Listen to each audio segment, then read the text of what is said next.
అర్జునుడు భగవంతుడి యొక్క విభూతులని ఒకే చోట దర్శించాలి అనుకున్నాడు. విభూతులు అంతా వ్యాపకమై ఉన్నాయి, అంతేగా విశేషమైన అంశాలు ఒక్కొక్క జాతిలో విశ్వమంతా వ్యాపించి ఉంటాయి.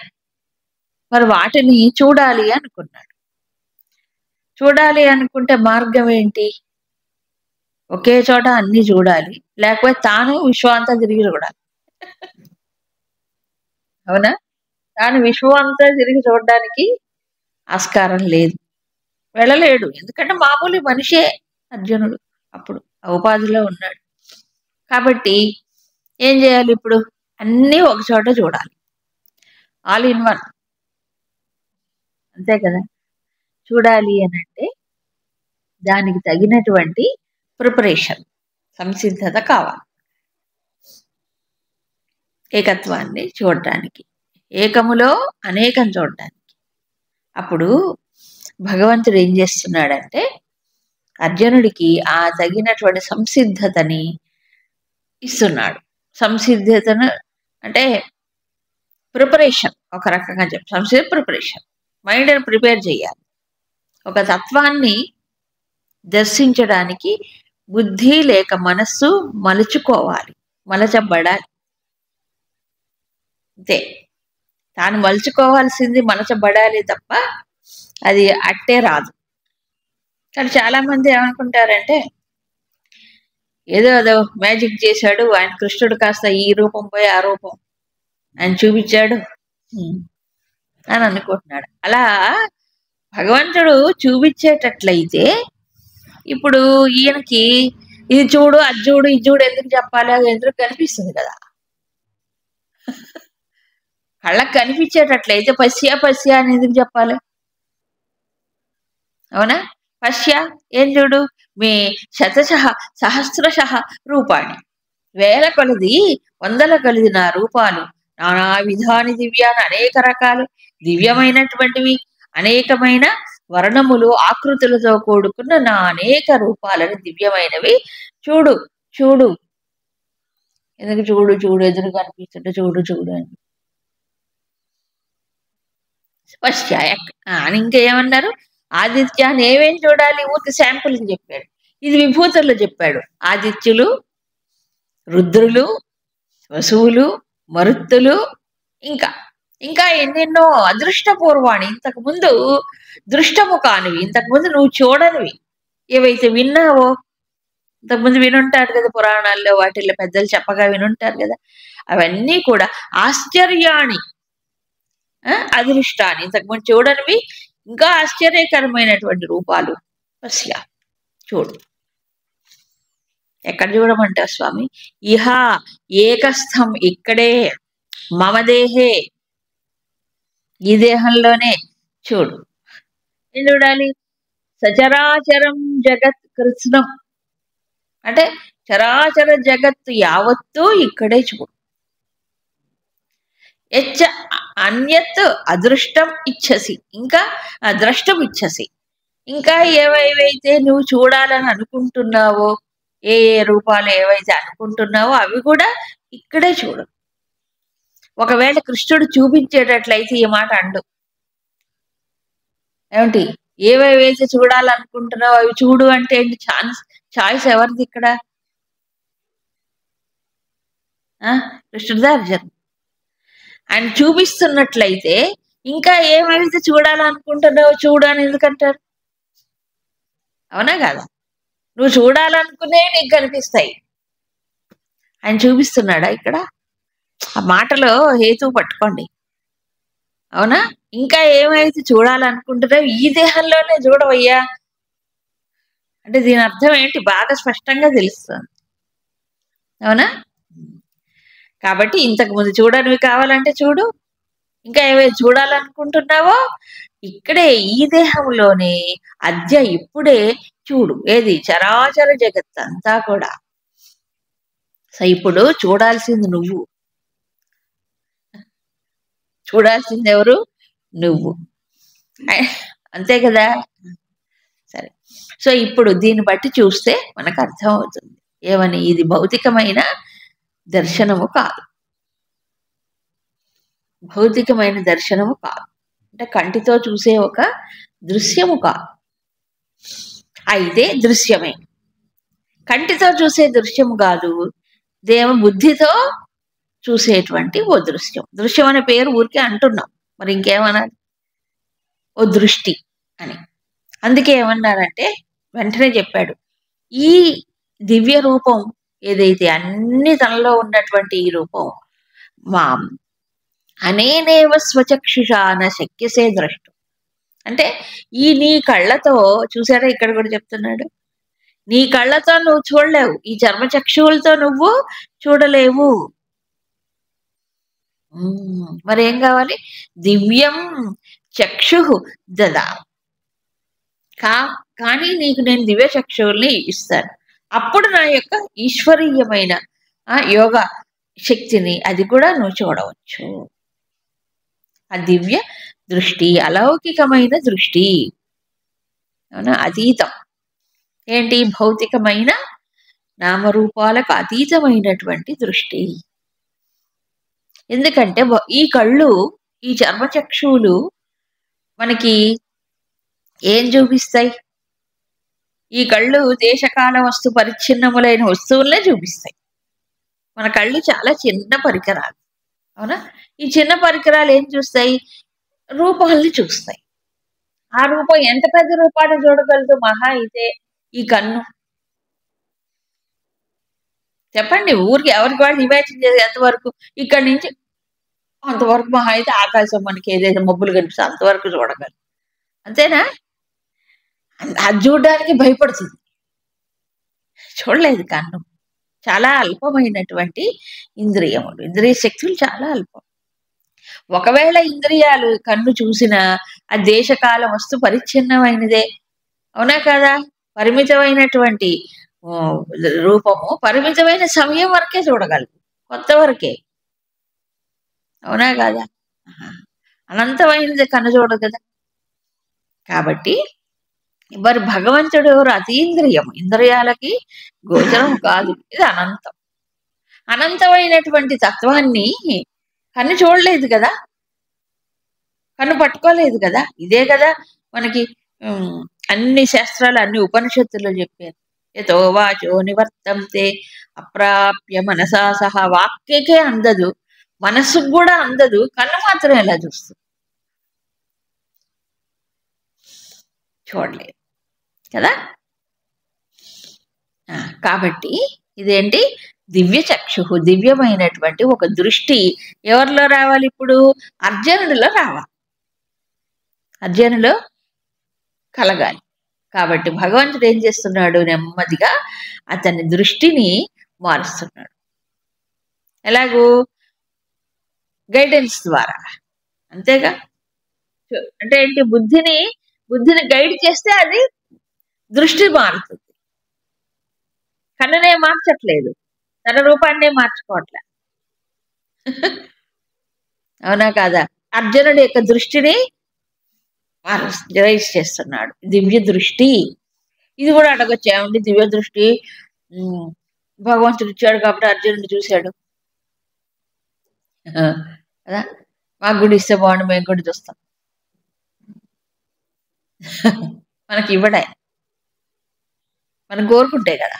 మనం కోరుకునే చిన్న చిన్న దర్శనాలే, వెంకటేశ్వరుని చూడాలి, సుబ్రహ్మణ్య స్వామిని చూడాలి, అక్కడ అమ్మవారిని చూడాలి, ఇక్కడ ఈయన చూడాలి, ఇదే కోరుకుంటాం, కోరుకుంటే కదా, అవునా కాదా. మరి అర్జునుడికి ఆ లోపల అది వచ్చింది. అన్ని విభూతులు విన్న తర్వాత, ఓహో ఇన్ని ఉన్నాయా స్వామిలో, భగవంతుడిలో ఇన్ని ఉన్నాయా అని విన్న తర్వాత అతనిలో వచ్చింది. ఎన్నిసార్లు భగవద్గీత చదవలేదు మనుషులు, చదువుతూనే ఉంటారు, కోరిక పుట్టద్దు, ఈ శుద్ధి కావద్దు ఇది, అవునా. చూడాలనే దర్శనం, అది తెలుసుకోవాలనేది ఉండాలి కదా. అందుకు అతనికి ఇచ్చ కలిగింది కాబట్టి భగవంతుడు ఏం చేశాడు, దాని తగ్గట్టుగా అతని యొక్క హృదయాన్ని లేక దృష్టిని సిద్ధం చేస్తున్నాడు. సో కంటితో చూడబడేది కాదు దివ్య చక్షు. దివ్య చక్షు ఎట్టా వస్తుంది, భగవంతుడు అక్కడ కూర్చొని ఏమైనా ఓపెన్ చేశాడు, ఇక్కడ ఆపరేషన్ బాణం తీసుకుని తెరిచాడా, చెప్పండి, కాదు కదా. కోస్తే వచ్చేదా, ఆపరేషన్ చేస్తే వచ్చేదే? మరి ఏం చేశాడు ఆయన? దృష్టిని ఏం చేస్తున్నాడు? ఒక చిన్న పరిమితమైనటువంటి దానిలో నుంచి ఎక్స్పాండ్, అంటే ఒక విశాలమైన దృష్టిని ఇస్తున్నాడు ఆయన. నిజానికి చెయ్యాల్సింది అదే, అదే పొందాల్సింది అదే. అది ఈజ్ హెల్పింగ్ టు పర్సీవ్. సంజయుడు అప్పుడు జరిగిందంత చెప్పాడు. సంజయుడు ఏం చెప్పాడు? ఏవం ఉక్త తతః మహాయోగీశ్వరో హరి. సరే, కృష్ణుడు మహాయోగీశ్వరుడు కదా, అందుకని యోగేశ్వరుడు అంటే మహాయోగేశ్వరుడు. యోగులు, యోగేశ్వరుడు, మహాయోగేశ్వరుడు. అందరికంటే సర్వశ్రేష్ఠుడైన వాడు కృష్ణుడు అంటే కేవలం బృందావన బాలుడు అనుకోకూడదు. కేవలం బృందావన బాలుడు అనుకోకూడదు. అక్కడంతా లీలలు చేశాడు, ఇక్కడ ఈ సర్వ సృష్టికి ఆధారమైనటువంటి వాడు హరిహి. హరి అన్నిటినీ హరించి తన లోపల లీనం చేసుకునేవాడు హరి. దర్శయామాస పరమము ఐశ్వర్యం రూపం. పరమైన ఆ ఈశ్వరీయ అంటే రూపాన్ని దర్శయామాస అని ఎవరు చెప్తున్నారు? సంజయుడు చెప్తున్నాడు. ఇప్పుడు నాకు అనిపిస్తుంది, సంజయుడు కూడా కృష్ణుడు చెప్పిన మాటలు ఎప్పుడైతే అర్జునుడికి ఏదైతే పశ్య పశ్య పశ్య అని చెప్పాడో, ఇందాక విభూతులన్నీ ఆయన కూడా విన్నాడు, అవునా? ఇప్పుడు అర్జునుడికి ఏదైతే చూడు చూడు అని చెప్తున్నాడో, ఆ సమయానికి సంజయుడి దృష్టి కూడా ఏమైపోయింది? ఇప్పుడు ఆ స్థాయికి వెళ్ళిపోయింది. లేకపోతే ఆయనకి ఇది చూశాడు ఇది చూశాడు అని ఎలా చెప్పగలడు? అవునా కాదా? అది అనేక వక్త్రం ఏమైనా కనిపించే అర్జునుడికి అని సంజయుడు చెప్తున్నాడు. చాలా ఆశ్చర్యకరమైన విషయం. సపోజ్ ఒకవేళ అర్జునుడికి దివ్య దృష్టి ఇస్తే అర్జునుడు మాత్రమే చూడాలి, సంజయుడు చూడలేడు కదా, అవునా కాదా? ఇప్పుడు నాకే కనిపిస్తుంది, నాకు ఈ దివ్య దృష్టి వస్తే పక్క వాళ్ళకి కనిపించదు. కానీ ఆల్రెడీ సంజయుడికి వ్యాసుడు ఏం చేశాడు? ఇచ్చాడు ఆ దృష్టి. దృష్టి అంటే ఏంటి? ఆయనకు ఆ కెపాసిటీ ఉంది ఆల్రెడీ. భగవత్ తత్వం ఏమిటో కాస్త తెలిసిన వాడే. వ్యాసుడి యొక్క అనుగ్రహంతో ఆయన ఆ స్థాయికి ఎదిగాడు కాబట్టి సంజయుడినే అందుకే ఎంపిక చేసుకున్నాడు. విచిత్రం చూడండి, ధృతరాష్ట్రుడు దానికి అర్హుడు కాడు. నాకు వద్దన్నాడు. వద్దన్నాడంటే అర్హత లేదు కాబట్టి వద్దన్నాడు, అంతే. అందుకే అర్హత లేని వాడికి అంత ఏదైనా పెంచుకోవాల్సిందే. దాన్ని ఎవరికి వాళ్ళు పెంచుకోవాలి తప్ప మీరు ఇట పెట్టండి అట పెట్టండి చెయ్యి ఇట పెట్టండి ఇట ఈ చేతులు పెట్టడాలు ఎక్కువైపోయినాయండి ఈ రోజుల్లో. ఈజీగా ఏమైనా కావాలండి, నెత్తిమి చేయబడి పెట్టేవాళ్ళు కూడా ఉన్నారు, పెట్టించుకునే వాళ్ళు ఉన్నారు. జరుగుతున్నాయండి, మంచి వ్యాపారం బాగా జరుగుతుంది. మాకు అది వదిలించండి ఇది వదిలించండి, మీ కాళ్ళు పట్టుకుంటే ఏమో మీ చెయ్యి పట్టుకుంటే మీ అబ్బాయి బాబు వదిలించుకోమని చెప్తుండే, పట్టుకోండి అంటారు ఏంటి, అవునా? అటాచ్మెంట్స్ అబ్బా మరీ ఘోరం. ఎంత భౌతికమే కావాలన్నీ, ఏమీ రాదండి నిజంగా ఆలోచిస్తే. ఒకవేళ ఎవరైనా ఏదైనా ఇవ్వగలిగితే అది తాత్కాలికమే తప్ప కాదు, దానివల్ల నష్టమే తప్ప ప్రయోజనం తక్కువే. అందుకని ఇది కేవలం అర్జునుడికే ఇచ్చేటట్లే జరగదు. అర్జునుడు ఏం చూశాడు, సంజయుడు అది చూస్తున్నాడు కాబట్టి ఇక్కడ రిపోర్ట్ చేస్తున్నాడు. ఎవరికి? ధృతరాష్ట్రుడికి. ఏం చూశాడు? అనేకమైనటువంటి వక్త్రములు, నయనములు, అద్భుత దర్శనములు, దివ్యమైన ఆభరణాలు, దివ్యమైన ఎత్తి పట్టుకున్నటువంటి దివ్యాయుధాలు, మామూలు ఆయుధాలు, దివ్యాయుధాలు, అవన్నీ కూడా రాక్షస సంహారం కోసము భగవంతుడు వివిధ రూపాల్లో పట్టుకున్నటువంటి ఆయుధాలు. తర్వాత దివ్యమైనటువంటి దేవుడు అంటే ఎలాగుంటాడు? దివ్యమైన ఆభరణములతో, మాలలతో, అనులేపములతో ప్రకాశించేవాడు అని దేవతలు కదా, సర్వదేవతల యొక్క స్వరూపమే భగవంతుడు. అది అక్కడ చెప్పటం. సర్వాశ్చర్యమయం. కాబట్టి ఆయనలో అన్ని ఆశ్చర్యకరమైనటువంటివే. అనంతం విశ్వతోముఖం. కాబట్టి ఎక్కడున్నాడు భగవంతుడు ఇప్పుడు? ఏ దిక్కును చూస్తున్నాడు? విశ్వతోముఖం. అన్ని వైపులా అన్ని దిక్కులా ఉన్నవాడు. మనం దిక్కు తోచక ఒక దిక్కు చూస్తాం, మనకు తెలియదు. కాబట్టి ఆయన అన్ని దిక్కులా ఉన్నటువంటి వాడు. తర్వాత ఆయన యొక్క ఉజ్వలమైనటువంటి ప్రకాశం ఎలాంటిది అంటే ఒక పోలికతో చెప్తున్నాడు. ఏంటి? 1000 మంది సూర్యుళ్ళు గనక ఒకేసారి ఆకాశంలో ఉదయిస్తే ఎంత కాంతియో ఆ మహాత్ముడి యొక్క ఆయన కాంతి అలాగా ఉన్నది అని పోల్చి చెప్తున్నాడు. ఇక్కడ ఒకే చోట ప్రవిభక్తం అనే కథ అంటే ఏంటి? దేనికి దానికి విభజింపబడి ఏ రూపానికి ఆ రూపం చక్కగా కనిపిస్తోంది ఆయన ఆ శరీరంలో. మామూలుగా అన్ని కలగాపులగంగా అలికినట్టుగా కాదు. ప్రవిభక్తం అంటే ఏంటి? దేనికి దానికి స్పష్టంగా కనిపిస్తోంది. ఏది? మొత్తం జగత్ కృష్ణం. ఇది చాలా అద్భుతమే. మామూలుగా అయితే అలా కనిపించదు. ఒకే చోట అన్ని చూసినప్పుడు డీటెయిల్స్ కనిపించవు కదా. కానీ ఇక్కడ ఏమిటి? ఇది లాంగ్ షాట్ కాదు, షార్ట్ షాట్, క్లోజ్అప్ షాట్ కాదు. మరి ఇది ఏంటంటారు? దివ్యమైనటువంటి దృష్టి. కాబట్టి ఈ దృష్టిలో అలుక్కుపోవడం లేదు, ఒకదానిపైన ఒకటి ఓవర్లాప్ అవటం లేదు. అవునా? మరి అన్ని స్పష్టంగానే కనిపిస్తాయి. ఎక్కడ? దేవదేవస్య శరీరే. ఆయన శరీరంలో దేవదేవుడు, దేవతలందరికీ కూడా మూలమైన వాడు. ఈ దేవతలందరూ ఎవరు? చిన్న చిన్న కిరణాలు లాంటి వాడు. చిన్న చిన్న కిరణాలు. ఈ రూపములు, ఈ శక్తులన్నీ అనంతమైన ఆ పరమాత్మలో చిన్న కిరణాలు. తతః విస్మయావిష్ట. ఈ దివ్యమైనటువంటి దాన్ని దర్శించిన వాడు ఏమయ్యాడప్పుడు? విస్మయం, ఆశ్చర్యం కలిగింది, అద్భుతం అనిపించింది. ఆయన రోమములన్నీ కూడా సంతోషముతో నిక్కబొడుచుకున్నాయట. కాబట్టి ఏం చేశాడు ఇప్పుడు? అలాంటి పరమాత్మను భగవంతుడిని చూసి శిరస్సు వంచి అంజలి ఘటించి చెప్తున్నాడు.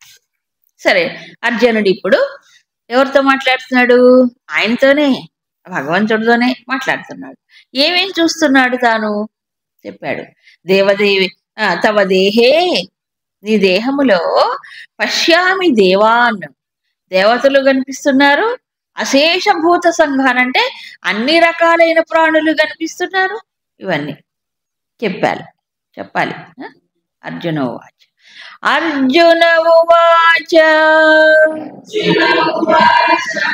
పశ్యామి దేవాంస్తవ దేవదేహే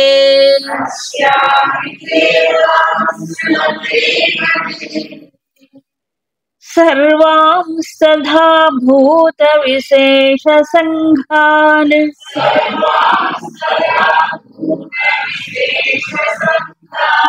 బ్రహ్మాణమీశం కమలాసనస్థం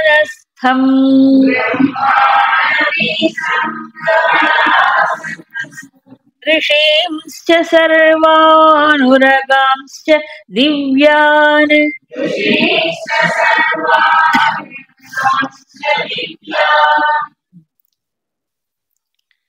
అర్జునుడు చెప్తున్నాడు భగవంతుడికి, దేవా తవ దేహే, దేవాన్, ఓ దేవా నీ శరీరములో దేవతలున్ను, తథా సర్వాన్ భూత విశేష సంఘాన్ అంటే అన్ని రకాలైనటువంటి ప్రాణులు. విశేషం అంటే ఒక్కొక్కటి వేరువేరుగా విశేషంగా ఉన్నాయి. అన్ని రకాల ప్రాణులు పశ్యామి, నేను చూస్తున్నాను. ఎవరెవరిని? ముఖ్యమైన వాళ్ళని చెప్పాడు. బ్రహ్మాణం, సృష్టికర్త బ్రహ్మ. ఈశ అంటే శివుడున్ను. తర్వాత ఎవరు? కమలాసనస్థం, విష్ణువు కూడా. చూసారా? త్రిమూర్తులు ఆయన దేహంలో కనిపిస్తారు. ఇప్పుడు ఆయన ఎవరు? విష్ణువే కాదు, విష్ణువుకి అతీతం. బ్రహ్మ, విష్ణు, మహేశ్వరులు కనిపిస్తున్నారు కదా. మరి అప్పుడు ఆయన ఎవరంటారు? విష్ణువా? శివుడా? బ్రహ్మ విష్ణు మహేశ్వరులకు అతీతమైనటువంటి అధిష్టానమైనటువంటి పరమాత్మ. అదే అక్కడ తెలుస్తుంది. మామూలుగా కమలాసురుడు అంటే బ్రహ్మ అంటారు, కానీ బ్రహ్మాండం ముందు చెప్పాడు కాబట్టి ఇక్కడ విష్ణువు. అందుకదే సృష్టి స్థితి లయములు చేసే మూడు మూర్తులు ఉన్నారు కదా. సో 3 మూర్తులకి మూలం ఆయన. అది తర్వాత ఇంకా ఋషీంశ్చ, ఋషులు కనిపిస్తున్నారు. ఇంకా సర్వాన్ దివ్యాన్ ఉరగాన్, ఇంకా అన్ని చెప్పలేడు కాబట్టి ఉరగాన్ అంటే పాములు కూడా కనిపిస్తాయట. బ్రహ్మ ఎక్కడ, విష్ణువు ఎక్కడ, శివుడు ఎక్కడ, పావులు ఎక్కడ? అంటే ఆ పై లోకం నుంచి ఆ వైకుంఠ లోకంలో ఉండే విష్ణువు, బ్రహ్మలోకంలో ఉండే ఆయన, కైలాసంలో ఉండే శివుడు కూడా ఇక్కడే కనిపిస్తాడు. కాబట్టి ఈయన ఎవరు ఇంతకీ? అన్ని లోకాలకు మూలమైన వాడు. ప్లస్ పాములు ఎక్కడ ఉంటాయి? భూమిలో ఉంటాయి. ఈ భూమిలో ఉండే పాములు కూడా ఆ శరీరంలో కనిపిస్తాయి. అవునా? అంటే ద హయ్యెస్ట్, ద లోయెస్ట్. అవునా? సర్వోత్కృష్టమైనటువంటి అక్కడ ఆయన, ఇక్కడ అంటే సర్వభూతములు అని చెప్పాడు కదా, అశేష భూతానని చెప్పాడు కదా, అశేషమైనటువంటి ప్రాణులు కూడా కనిపిస్తున్నారు. అందుకే భగవంతుడు చూడవయ్యా నువ్వు ఇవన్నీ అని చెప్పాడు ఇందాక. కాబట్టి అర్జునుడు కృష్ణుడు చెప్పిన దానికి అనుగుణంగా తన దృష్టిని అక్కడ రేస్ చేసుకుని మార్చుకున్నాడు. కాబట్టి చూడగలిగాడు. సో ఇది భౌతిక దర్శనం కానీ కాదు. ఏది కూడా ఒక సూక్ష్మమైన తత్వాన్ని దర్శించటం అనేది కంటికి సాధ్యము కాదు. అది సరే. ఇప్పుడు ఇంకా ఏమంటున్నాడు? ఇవన్నీ బాగా స్పష్టంగా నాకు కనిపిస్తాయి. అశేష భూత సంఘాన్ అని చెప్పడానికి ఉత్కృష్టమైనది చెప్పాడు, నికృష్టమైనవి చెప్పాడు. బ్రహ్మ విష్ణు మహేశ్వరులు, తర్వాత ఋషులు, తర్వాత వాములు, సర్పాలు, ఋషులు కూడా కనిపించారు. అందుకని ఇందాక ఏది 10వ అధ్యాయంలోనే 9వ అధ్యాయంలోనే ఈ దేవతలు కానీ ఋషులు కానీ నన్ను తెలుసుకోలేరు అన్నాడు. చెప్పలా? ఆయనలో అంశాలైన వాళ్ళు ఆయన ఎలా తెలుసుకుంటారు? సో బ్రహ్మ విష్ణు కూడా, so Krishna is not equal to Vishnu. అవునా? మరి ఎవరు ఇప్పుడు? పరమాత్మ. అంటే ఈ అన్నిటికీ మూలమైనది పరమాత్మ తత్వం అని స్పష్టంగా తెలుస్తాం. అది మామూలుగా అయితే అలా అనుకుంటాం, కాదు. ఇప్పుడు ఇంకా ఏం చూస్తున్నాడు? అనేక బాహూదర వక్త్ర నేత్రం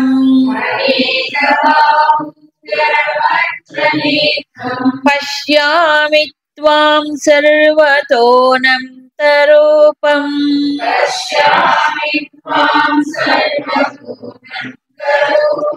నాంతం న మధ్యం న పునస్తవాదిం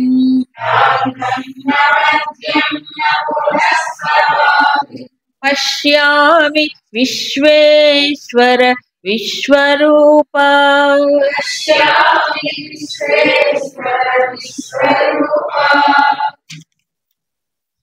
అనేక బాహు ఉదర వక్త్ర నేత్రం పశ్యామి. ఏమేం కనిపిస్తాయి? అనేకమైన బాహువులు, భుజాలు, ఉదరములు, పొట్టలు, వక్త్రములు, నోళ్ళు, నేత్రములు, కళ్ళు, అనేకమైనవి కనిపిస్తున్నాయి. తర్వాత సర్వత అనంత రూపం. సర్వత అంటే అన్ని దిక్కుల, అన్ని దిక్కుల అంటే కొంచెం కొంచెమే కాదు, అన్ని దిక్కుల అనంతం, అన్ని దిక్కుల పూర్తిగా వ్యాపించి ఎంతవరకు వ్యాపించినదో కూడా తెలియట్లా. అనంత రూపం అంటాడు. అనంత రూపం. అనంత రూపం అని చెప్తున్నప్పుడే మనం అర్థం చేసుకోవాలి, ఒక కంటితో చూసే దృశ్యం కాదు. అనంత రూపాన్ని కన్ను చూడలేదు కదా, చూడలేదు కదా. మరి సర్వత అన్ని దిక్కులా చూస్తుందా? అన్ని దిక్కులా చూడలేదు, అనంతాన్ని కన్ను చూడలేదు, అంతే కదా. అది చెప్తున్నాడు. తర్వాత ఇంకోటి, నా అంతం నా మధ్యం నా పునః ఆదిం తవా. నీ ఈ రూపంలో నాకు ఆది మధ్యాంతములు కనిపించట్లా. ఎక్కడ మొదలైంది ఈ రూపం, ఎక్కడ అంతమైంది, మధ్య ఎక్కడ, మధ్య భాగం ఎక్కడ ఆహా, నా పశ్యామి, నాకు కనిపించట్లేదు. విశ్వేశ్వర, విశ్వరూప, ఈ మొత్తం విశ్వమే ఆయన రూపంగా కలిగిన వాడు. కానీ ఇది కూడా ఒక తాత్కాలికమైన బుద్ధికి గోచరించే ఒక దృశ్యమే, అసలు పరమాత్మ కాదు. ఎందుకంటే 10వ అధ్యాయం చివరిలో ఈ మొత్తం జగత్తుని నేను నాలో ఒక అంశ చేత ధరిస్తున్నాను అన్నాడు. అంటే 4వ అంశ, ఒక చిన్న భాగం. అంటే ఈ మొత్తం విశ్వం ఎక్కడుంది? ఆయనలో ఒక మూల ఉంది. ఆయన ఎవరు మరి?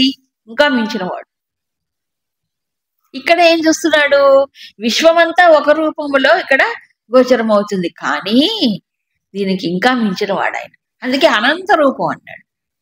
అలా అనంత రూపం, అంతం లేదు దానికి.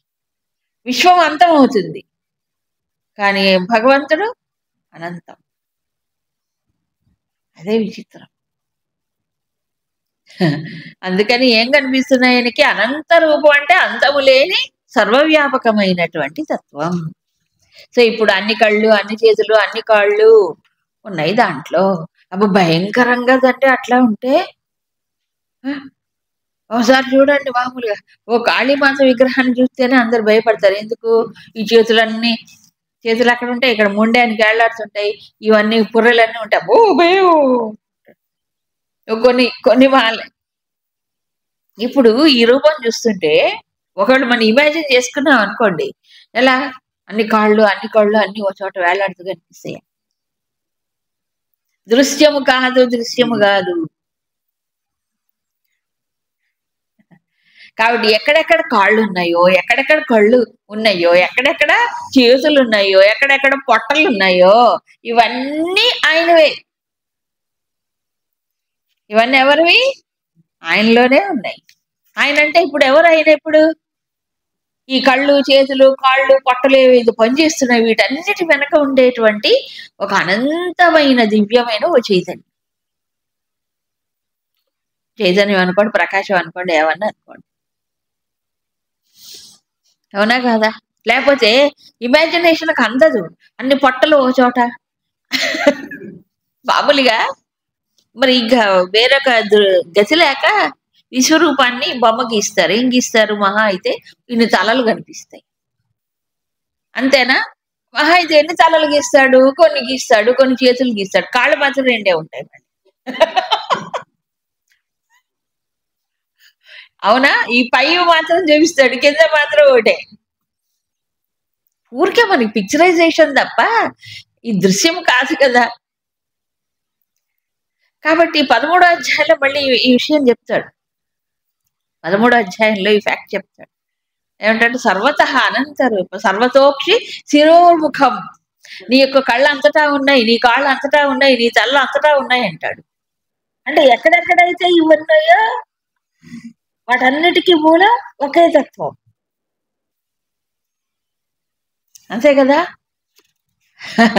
అది అంటే వీటన్నిటికీ ఆధారం ఒక తత్వం. ఆ తత్వంలోనే, ఆ చైతన్యంలో ఇవన్నీ నిలిచి ఉన్నాయి, ఇవన్నీ పనిచేస్తున్నాయి. అవి లేకపోతే ఇవేవి పనిచేయవు. ఏది? ఈ కళ్ళు కాని, కాళ్ళు కాని, చేతులు కాని, ఏ శరీరములోనైనా సరే అన్నాడు. అనేక బాహు ఉదర వక్ర నేత్రం. కాబట్టి ఏ ఏ నోట్లోకి వెళ్ళినా అది, అన్ని నోళ్ళు ఎక్కడున్నాయి? ఇప్పుడు ఆయనలో ఉన్నాయా? ఎక్కడెక్కడ నోళ్ళు ఉంటే ఆయన అక్కడ ఉన్నాడు పనిచేస్తుంటే. ఎక్కడెక్కడ కళ్ళు చూస్తుంటే వెనక చైతన్యం ఉంది, సర్వజీవులలో, సర్వ ప్రాణులలో అని. సో ఇప్పుడు ఇన్నింటిలో సూత్రప్రాయంగా ఉన్నది ఒకటే. ఏది? ఎక్కడెక్కడైతే ఏ ఏ ఇంద్రియములు ఏం పనిచేసి వీటన్నిటి వెనక ఎవరున్నారు? ఒకటే పరమ. ఇది దృష్టి. అవునా? అప్పుడు నా వైపు చూడండి, కళ్ళలో కళ్ళు పెట్టి చూడండి. ఇప్పుడు కొత్తవన్నీ వస్తున్నాయి. విచిత్రమైన సమాచారం. ఎవరో ఒక మాతాజీ వాళ్ళు ఎవరైనా వస్తే ఇప్పుడు ఇలా చూస్తున్నమాట, వాళ్ళ కళ్ళల్లో వీళ్ళు కళ్ళు పెట్టి చూస్తారు. అవును, వాళ్ళకి ఏదో ట్రాన్స్మిషన్ జరిగిపోతుందంట, దృష్టిపాతం, శక్తిపాతం. కొంతమంది ఉన్నాయి, యూట్యూబ్లో చూడండి, ఉన్నాయి అవన్నీ కూడా. అవును, మరి ఏం చేస్తాం, కలియుగం కదా ఇది. దృష్టిపాతం, శక్తిపాతం అన్నీ ఉన్నాయి, అన్ని పాతాలే.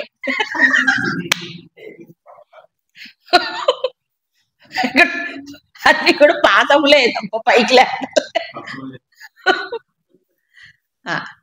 కాబట్టి ఇక్కడ అర్జునుడు ఏం చేస్తున్నాడు, ఇవన్నీ దీని వెనక ఉన్నటువంటి ఒకే పరమాత్మ అని చూస్తున్నాడు. ఇహ అయిపోయింది. ఇప్పుడు ఈ విశ్వరూపం మనం అర్జునుడు డిస్క్రైబ్ చేస్తున్న, వర్ణిస్తున్న విశ్వరూపం ఏదైతే ఉందో, ఇది ఒక్కొక్కసారి దృశ్యాలు మారిపోతూ ఉంటాయి, సినిమాలో సీన్లు మారిపోయినట్టు మారిపోతే. అలాగే దర్శనము కదా ఇది. ఇది ఒక బుద్ధి యొక్క విశేషమైనటువంటి ఒక స్థితిలో కలిగినటువంటివి. అందుకని ఏం చేశాడు, ముందు అన్ని ప్రాణులు నీలో ఉన్నాయి అన్నాడు. ఏది, బ్రహ్మదేవుడు మొదలుకొని పావును వరకు. తర్వాత అన్ని రకములైన ఇంద్రియాలు ఏవైతే ఉన్నాయో, ఇంద్రియ శక్తులు ఉన్నాయో, అవన్నీ కూడా ఆయనలో ఉన్నాయి. ఇంకా ఏం చూశాడు, ఆది మధ్యాంతము లేనటువంటిది ఈ సత్వం, ఈ పరమాత్మ అని చూడగలిగాడు. అంతేకాదు, ప్రత్యేకమైనవి కొన్ని కనిపించాయి. కిరీటినం గదినం చక్రిణం చ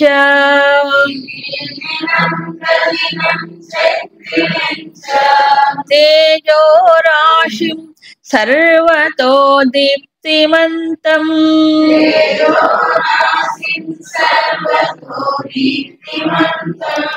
పశ్యామి త్వాం దుర్నిరీక్ష్యం సమంతాత్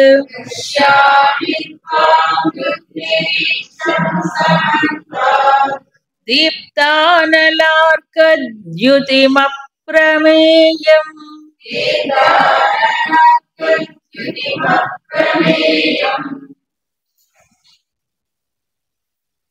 సర్వతః దీప్తిమంతం, అంతటా ప్రకాశమైనటువంటిది. తేజోరాశి, తేజస్సంతా ఒక చోట వస్తే అంతటా ప్రకాశం వెల్లివిరిసి వ్యాపించి ఉంటుంది. అలాంటి దివ్య తేజస్సు. ఇంకా కిరీటినం గదినం చక్రిణంచ, ఇంకేం చేశాడు, కిరీటముతో కూడుకున్న, గదను ధరించిన, చక్రమును ధరించిన ఇది కూడా కనిపించింది నాకు. ఇదంతా ఆయన చూస్తున్నాడు. ఎందుకు తెలుసా, ఈయన సహజంగా విష్ణు భక్తుడు. ఎవరు, అర్జునుడు. అర్జునుడు విష్ణు భక్తుడు. అందుకు తర్వాత రాబోయే శ్లోకంలో కూడా అడుగుతాడు, ఆ రూపం చూపించమని అడుగుతాడు. అవునా? కాబట్టి విష్ణువు అనగానే ఈ సృష్టిని ఏం చేస్తాడు, నిలిపేవాడు, రక్షించేవాడు, కాపాడేవాడు. విష్ణు శక్తి ఏం చేస్తుంది, విష్ణువు యొక్క బాధ్యత కూడా అదే, కాపాడే బాధ్యత. కాబట్టి ఆయనకు ఒక పర్టికులర్ ఒక రూపం ఉంది. ఏమిటి, కిరీటము, శంఖ చక్రాలు, గదినం చక్రం. శంఖం అనేది చెప్పలేదు అనుకోండి, మొత్తానికి ఇవి కనిపించాయి. ఇంకా అన్ని డీటెయిల్గా చెప్పలేరు కదా, ఉన్నాయి. సో విష్ణు భగవానుడికి శంఖచక్ర, గద, ఖడ్గములు మొదలైన ఆయుధాలు ఉన్నాయి. వీటికి ప్రత్యేకమైన పేర్లు కూడా ఉన్నాయి. అవునా కదా? శంఖచక్ర, గద, ఖడ్గములకు పేర్లు ఉన్నాయి. పంచాయుధ స్తోత్రం ఉంది కదా, శంకరాచార్యులు రాశారు పంచాయుధ స్తోత్రం. కిరీటం, కిరీటం కూడా ఉండాలి. ఎవరికి ఉంటుంది కిరీటం? రాజులు కిరీటాన్ని ధరిస్తారు. దేవతలు కూడా ఒక్కొక్క శక్తికి వాళ్ళు అధిదేవతలు కాబట్టి వాళ్ళు కిరీటాలు పెట్టుకుంటారు. అవునా కదా? సో కిరీటం పెట్టుకున్నాడంటే ఎవరు, ఒకానొక శక్తికి వాళ్ళు అధిపతులు అని అర్థం.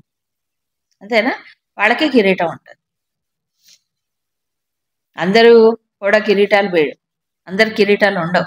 ఒకవేళ డ్రామాలో చేసినా పెట్టుకున్నా అది తాత్కాలికమైన మెరుగులతో ఉన్న కిరీటాలే. అవునా కదా? కిరీటం అనేది ఒక ఆధిపత్యాన్ని చూపిస్తుంది, సార్వభౌమాధిపత్యాన్ని సూచిస్తుంది. అందుకే పట్టాభిషేకం చేసినప్పుడు ఏం చేస్తారు, కిరీటాన్ని ధరింపజేస్తారు. ఇప్పుడు ఈయనెవరు?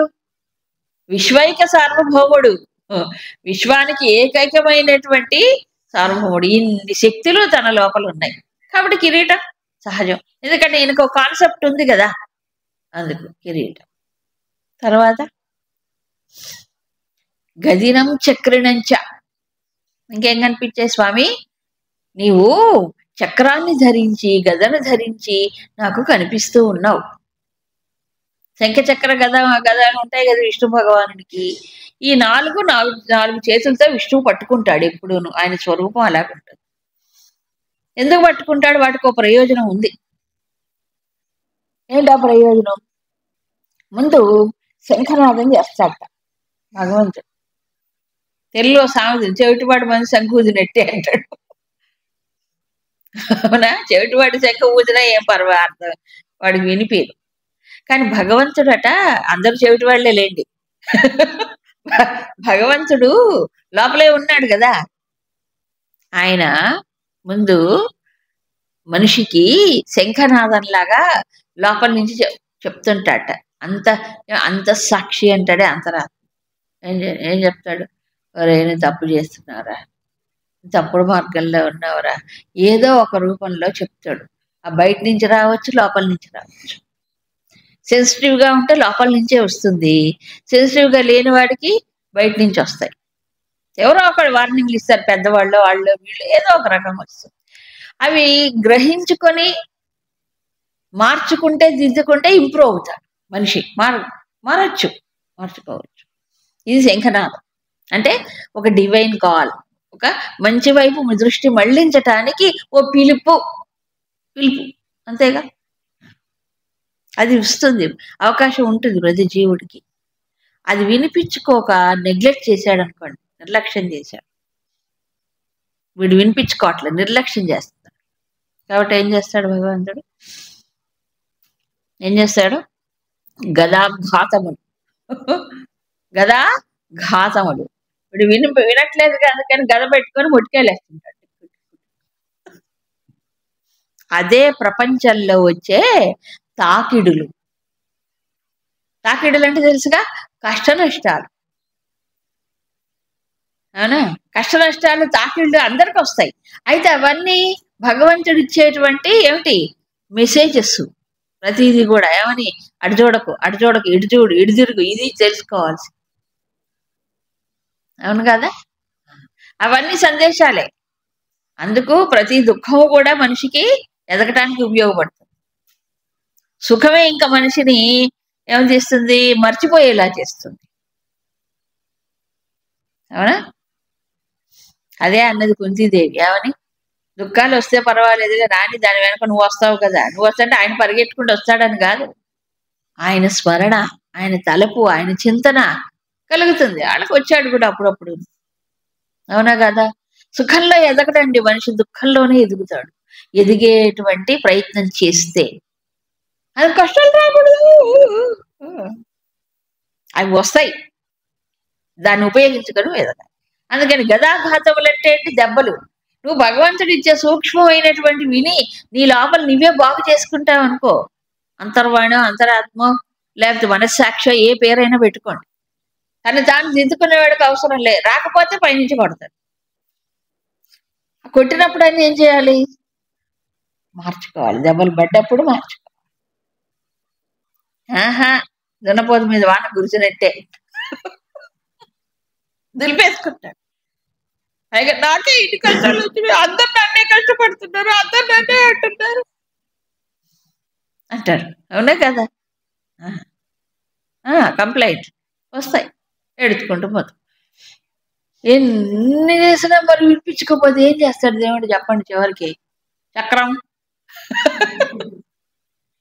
వేస్తాడు అంతే. నెక్స్ట్ అమ్మగారు చెప్పారు, నెక్స్ట్ లైఫ్ బెటర్ లక్ అంటాట. అంటే ఏంటి? తర్వాత జన్మలో అయినా బాగుపడరా అని చెప్తాట. అయిపోయింది. అక్కడ అన్ని అవకాశాలు ఇస్తాడు.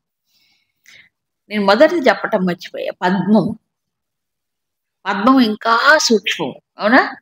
పద్మం ఎంత కోమలంగా సూక్ష్మంగా ఉంటుంది. ఏంటి ఆ పద్మం? అంటే సద్వాసనలు. పద్మం ఏమవుతుంది? పరిమళం. ఈ సద్వాసనలు మనిషిలో ఉంటే అప్పుడు ఈ మనస్సాక్షి పొడుపులు కూడా ఉండవు. మంచి సంస్కారాలు. సో భగవంతుడికి దగ్గర అవుతూ ఉంటే, భగవంతుడికి తలుపులో ఉన్నప్పుడు ఏమవుతుంది? లోపల మంచి సంస్కారాలు లోపల నుంచే వస్తాయి. ఇందాక అందుకే అహింస, సమతా, తుష్టి, ఆ దివ్య గుణములు ఎక్కడి నుంచి వస్తాయి? కీర్తి శ్రీర్వాక్చనారీణం అవన్నీ ఎక్కడి నుంచి వస్తున్నాయి? ఆయనలో నుంచే. సో దగ్గర అవుతున్నా కొద్ది ఏమవుతుంది? దివ్యమైనటువంటి ఒక్కోటి లోపల నుంచే వ్యక్తం అవుతాయి. అది సద్వాసన. అవి లేవు, దగ్గర కావట్లేదు అని ఏం చేస్తాడు? ఇటు తిప్పాలిగా దృష్టి. అందుకని శంఖం వినిపిస్తాడు. అది కూడా కాకపోతే గదాఘాతం, అది కూడా కాకపోతే చక్రం వేసిస్తాడు. అది.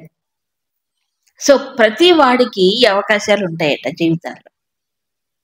ఈ జగత్తును రక్షించే భగవంతుడు ఎక్కడో కూర్చొని ఎప్పుడో రాక్షస సంహారం, ఎప్పుడో ఒకసారి వచ్చి రక్షిస్తాడని కాదు, అంతర్యామిగా ఉన్నాడుగా అందరికీ. కానీ లోపల నుంచే అవకాశం ఇస్తాడు, ఉపయోగించుకున్నాడు, ఎదుగుతాడు. తేజోరాశిం సర్వథా దీప్తివంతం. ఆ తేజోరాశి ఎంత అంటే సర్వత అన్ని పక్కల ప్రకాశిస్తూ ఉంది. సమంతాతు అన్ని పక్కల. అందుకని దుర్నిరీక్ష్యం త్వాం అన్నాడు.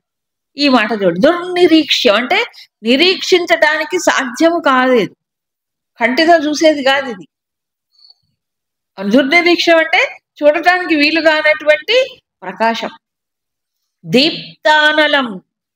ఎలా ఉంది ఈ ప్రకాశం అంటే దీప్త అనలం, బాగా మండుతున్న అగ్నిలాగా. తర్వాత అర్క అంటే బాగా ప్రకాశిస్తున్నటువంటి సూర్యుడులాగా. అప్రమేయం. అప్రమేయం అంటే ప్రమేయము లేదు, కొలత లేదు, ఇంత అని చెప్పడానికి వీల్లేనటువంటి ఆ సూర్య ప్రకాశము వలె, తర్వాత అగ్ని వలె అంతుంది. సమంతాత, అంతటా వ్యాపించి ఉన్నటువంటి